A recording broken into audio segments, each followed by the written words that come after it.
So when this plug was taken out and it started smoking, what went through your head? The first thing that went through my head, obviously, was to get everybody out alive, because I knew that something bad was going to happen because it started smoking, and the bad thing that happened, that was inevitable to happen, was that it exploded. So my first thought and instinct was to get everybody out alive out of the door, but that wasn't possible because the keys fell onto the floor off the hook, and there was so much smoke you couldn't see the door handle or anything. So then I just got a little girl called Karen and ran her upstairs, and I ran back downstairs for my friend Tony. I think of him as a brother to me, my brother Tony, and I grabbed him and I took him upstairs, and I thought he died, but you know, he didn't, luckily. So I closed the door and put blankets underneath the door. I opened the window, then I called 999, and yeah. Jabril, I mean, I used to be involved with the Pride of Britain Awards, and I'd be amazed if they are not banging on your door soon to consider you for one of those, because you showed such presence of mind. Phil and Kim, we are so grateful, and I know there are so many people who are grateful to you this morning. I am glad that your family is safe, and so many parents are glad that you were able to be there with their children in the aftermath of that attack. It is also very clear it has had a profound impact on you personally. It's entirely unsurprising, but I do hope that you get the support that you need, because there's a lot that you're dealing with right now. We're very, very grateful that you're spending time with us this morning, and I know that many families are grateful that you were there at a time when their children needed you, and particularly able to give some help and comfort and first aid at a time when paramedics weren't able even to get in because of the situation. You hear this screaming and you hear thuds, and this van comes into our view. It's about a 5-second clip of it, and as it comes straight down, it's just hitting people and sending them flying up in the air. And basically like clothes. And at that point, you're just trying to think, what have I just seen?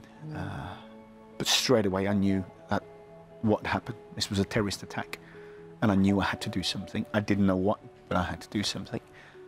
So I ran out onto La Rambla, and as I looked left, there was bodies strewn left and right. And then I turned to my right, and again, there was bodies left and right. But in the middle of La Rambla, there was a child. And when I saw that child, I was instantly drawn to that child, and I ran to that child. I didn't know it was a boy or a girl. It was a boy. By the time I got to them, it was a boy. I recognised that. Obviously quite badly injured. And I checked for a pulse. He didn't have a pulse. I put my hand on his back, and he wasn't breathing. And all I could do then was just sit with that child. He had long hair. I stroked his hair just to try and see if I can comfort him. I kept my hand on his back. Up until the point where the police came. When I first got there, the car was only about 20 metres out, but the car kept gradually going further and further out to sea. Mr. McGrady obviously was very distressed, and I think he was still hitting the accelerator in the car. I think it was acting as a propeller. The car kept going further out to sea. So and I swam over to him. He's putting the window on when he seen there was help arriving.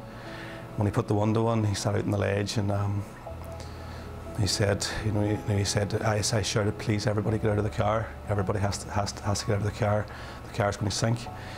He sat up on the ledge, and the water started to rush in, and he passed me the baby first of all. So I was holding the baby outside the car. He was sitting on the ledge, and the water was rushed in, as I said. One of the boys, I'm not 100% which one, he tried to get out the driver's side window. It was the only window was open. The electrics must have stopped in the car. They couldn't get any more windows open.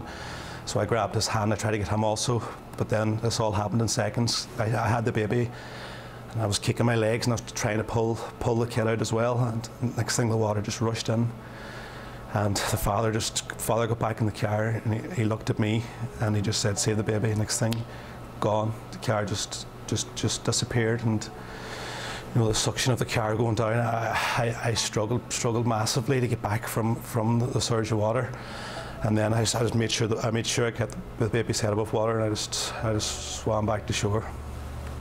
David, it's honestly, just listening to you, it's an absolutely awful, like, it's unimaginable. I'm speechless. The situation is awful that you faced. And you know, you're an absolute hero for rescuing that baby. When I was facing people, they'd see people running along the streets for some reason. So when I've looked round and there's 3 blokes there, someone's tried to block the doors and everyone's run to the back of the restaurant. I didn't have time to run. One's in front of me and pulled out a knife, or whatever it was, and started shouting about Allah, Islam and kids. That time I just tried to fight back, but the other 2 were going towards the restaurant.